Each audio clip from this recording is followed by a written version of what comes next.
1971 মুক্তিযুদ্ধে পিরোজপুরের সুখরঞ্জন বালির ভাই বিশাব আলী পাকিস্তান হানাদার বাহিনীর হাতে নির্মমভাবে নিহত হন।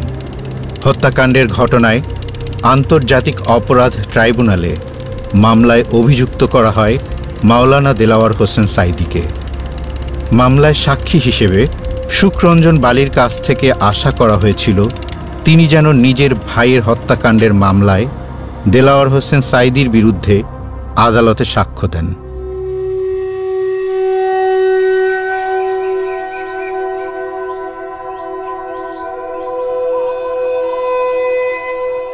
আমার নাম হলো সুখরঞ্জন বালি। আমি ওই বড় বড় ঘর তুলতাম। আমি নদীতে ট্রলার মাছ ধরে ট্রলার করতে পারতাম। 70 মাস পরলে আমি শিবই আমি ঘুরতাম। আর এখন বর্তমানে আমি সবারই আরাধনা করি।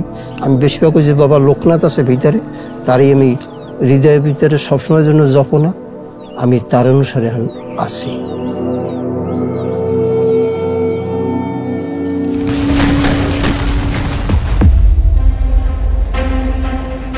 এখন 1971 সালে যে বিবরণ হয়েছে, তখন পশ্চিম পাকিস্তানওয়ালারা আমার ভাইকে মারছে। সাঈদী সাহেবের চিনছি আমরা, এমপি আসছে পর তখন তাকে চিনছি, তাছাড়া তাকে আমরা নামও পাইনি আর তারে আমরা চিনিও নাই। এই তার নামে মিথ্যা মামলা বাজে লোকে সে সাজাইয়া দেশে। রাজলক্ষ্মীতে যখন আমি সাক্ষী দিয়ে গেছি, তখন আমাকে নিয়ে গেছে টেরিমিনাল অফিসার।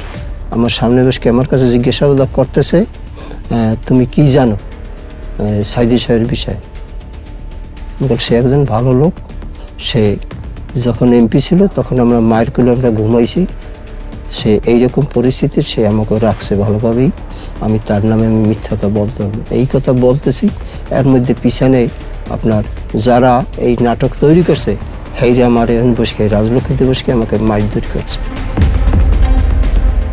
আমি বলছি, না, তোমাদের খাওয়া খাইয়ে আমি আসি নাই, আমি যারে দেখি নাই, আমি শুনি নাই, আমি হেরে বলার মতন আমার কোনো শক্তি নেই। কারণ আমরা যা বলবো এইটাই বলবা সাঈদী সাহেব মাসুম, আমি মিথ্যাটা বলতে। এইরকম কই আমাকে কয়েকবার আমার মারধর করছে। আমি জ্বালা সহ্য না করিয়া আমি ওইখান দিয়ে আমি উঠে আসছি, বাড়িতে চলে গেছে। তো রাত্রে আমাকে অনেক টাকা নিয়ে আসছে লোকজনে। আমি টাকার ভুক্তভোগী না বলে টাকাগুলো নেই, পরে যা গাড়ি দেবো বাড়ি দেবো অনেক কিছু আমার লোভ দেখাইছে। আমি কোনো লোভে পরিবর্তন হই নাই। আমি ক্ষুদিরামের মতন আমি মরে যাবো, আমি মিথ্যাটা আমি বলতে পারবো না, আমারও তো মরতে হবে।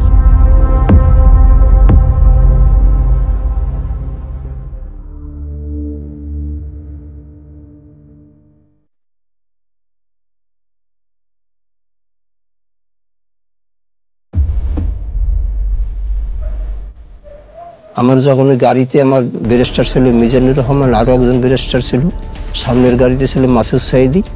এই তখন মানে আমার গাড়ি যাওয়া দেখিয়া মানে গেটের দরজা আটকাই ফেলাইছে। আমি এর ভিতরে আমার ব্যারিস্টার ছিল, সে বলছে গাড়ি যাবে না কেন? যাবে না, দরকার আছে, এই কথা বলছে। শেষ মেহিনে আমার এক ব্যারিস্টারের লাম গিয়া তর্ক বিতর্ক করতেছে, দুই ব্যারিস্টারের মাঝে ছিল, আমাকে তখন লামাইছে, ঘাট ধরিয়ে লামাইয়া আমাকে চর মারছে। চর মারার পরে এই তো এই জিনিস যদি আটকাই রাখতে পারি, তাহলে আমাদের সব কিছু আমাদের ফয়সাল হবে। তখন এই কইয়া আমাকে ঘাট টানতে আমাকে নিয়ে গেছে পিছনের। প্রকাশ্য দিবালোকে সকাল 10:15টার সময় ট্রাইব্যুনালের গেট থেকে লয়ারের গাড়ি থেকে সাক্ষীকে নিয়ে বেমালুম অস্বীকার করা হবে। নেওয়ার পরে পিছনে ফাঁকা যে ট্রাক গাড়ি, এইতে আর কি টানিয়ে উঠাইয়া আমার মুখ কালো কাপড় দিয়ে আমার আটকাই ফেলাইছে। আটকাই হেলানোর পরে আমি কোন দিকে আমাকে নিয়ে গেছে তা আমি দেখি নাই।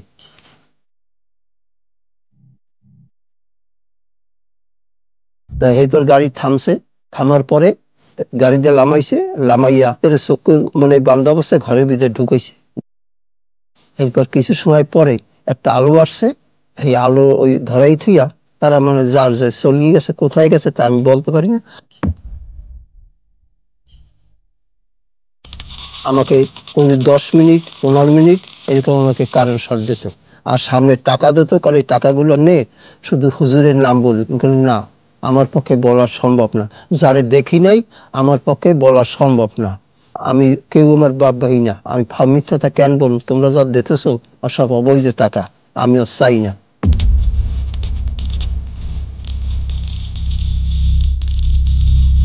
আমি অসুস্থ, মানে ওই ভিতরে যে কারেন্ট শর্ট দিয়েছে আমি হাঁটতে পারতাম না, মানে আমি উড়ি আর ওই পড়িয়ে যাইতাম।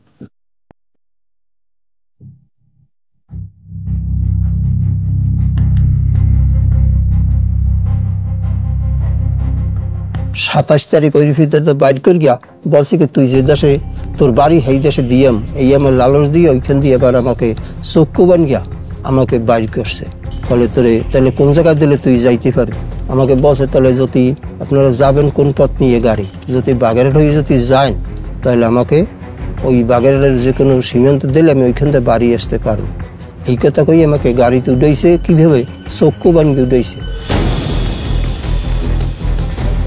হেনে গাড়ি থামানোর পরে আমাকে কইতেছে করে লাম গাড়ির দা, মুখ খুলিয়ে দিয়েছে, মুখ খুলিয়ে দিয়েছে। আর গাড়ির পাশেই মানে আমার সমস্ত দিনে আমি পেশাব করি, মানে পেশাবে আমার পেট আমার ফুলিয়ে গেছে। তখন এই গাড়ির পাশেই আমি পেশাব করছি। পাশে বইসকেই দেখি যে মানে বাগানের ভিতরে একটু পথ, এই পথের ওখান দিয়া মানে ওই পাশে দেখা যাইতেছে বিসিক বসা।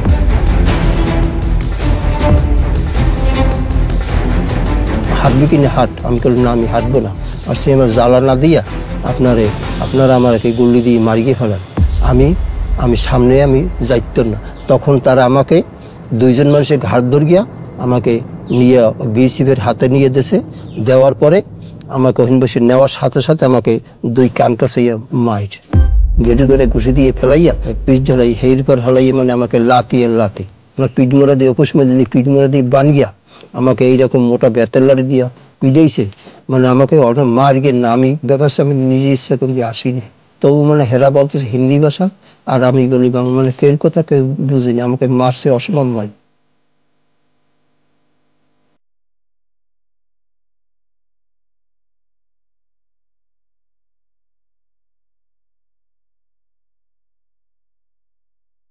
সাতাশ তারিখে এই ঘটনা।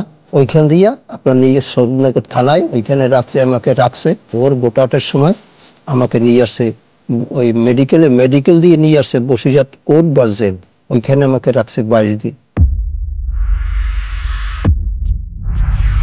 22 দিনের দিন আমাকে দমদম কারাগারে নিয়ে গেছে। আমি খুব অসুস্থ, ওই পাতলা যে আপনার ওই টিনের প্লেট আছে 4 কাপের নিচে দিয়ে ওই দীর্ঘ 1 প্লেট ভাত খাইতেন ডেলি দুপুরের সময় 12টার সময়, আর ওই 2 লিটার পানির বোতল ওই 5 বোতল 6 বোতল পানি খেয়ে থাকতাম। আপনার দূর সম্পর্কে আমার ভাগ্নে পাইছি ওই দমদম কারাগারে, তার কাছে আমি আমার বিবরণগুলো বলছি। সে আমার বাংলাদেশে আসছে, আসার পর আমার বাড়ি স্ত্রীর কাছে বলছে, তারাই আর কি আপনার গেছে। যাওয়ার পরে বিশ্বের মানবাধিকার সংস্থায় মানে বিভিন্ন দেশের লোক আমাকে সহযোগিতা করছে, তার অনুসারে আমি বাংলাদেশে আমি আসছি।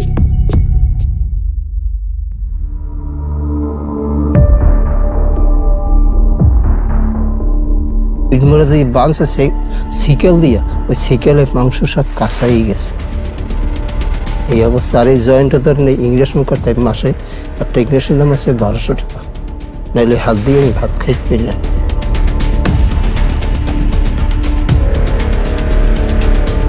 আমি কোনো কথা সততা নিয়ে আস কথা না, আমি কিছু এই কষ্ট করলাম, এই কষ্ট থেকে এইভাবে কিছু জীবনটা কিন্তু আমার যাবে।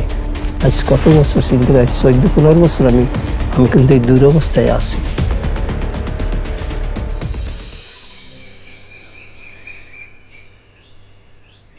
ঘর কিন্তু আমার হাতে কিন্তু উঠেছে, সিডার বন্যার পর উঠেই আমি 1 সপ্তাহ থাকতে পারি। এই যে আরো তার মায় মানে হাইউত আসে, সেও কিন্তু মারা গেছে।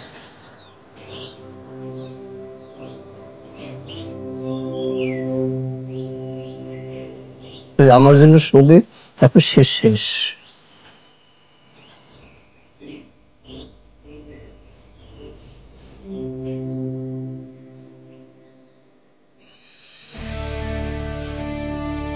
আমি একজন হিন্দু মানুষ, আমি জীবনে বাজি রেখে আমি হুজুরের মানে বাঁচানোর জন্য আমি চেষ্টা করছি।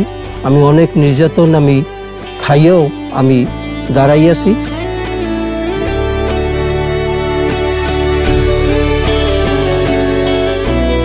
আমার এই জন্মস্থান আমার ভালো লাগে। হিন্দু মুসলমান সবাই যদি আমার এক লগে আমরা চলাফেরা করি, আমরা খুব সুন্দর লাগে। এই দিয়ে মানে কোনো যেন বিশৃঙ্খলা না হয়, আমি যাতে শান্তভাবে থাকতে পারি, এই সবাইকে আমার এই আকুল আবেদন।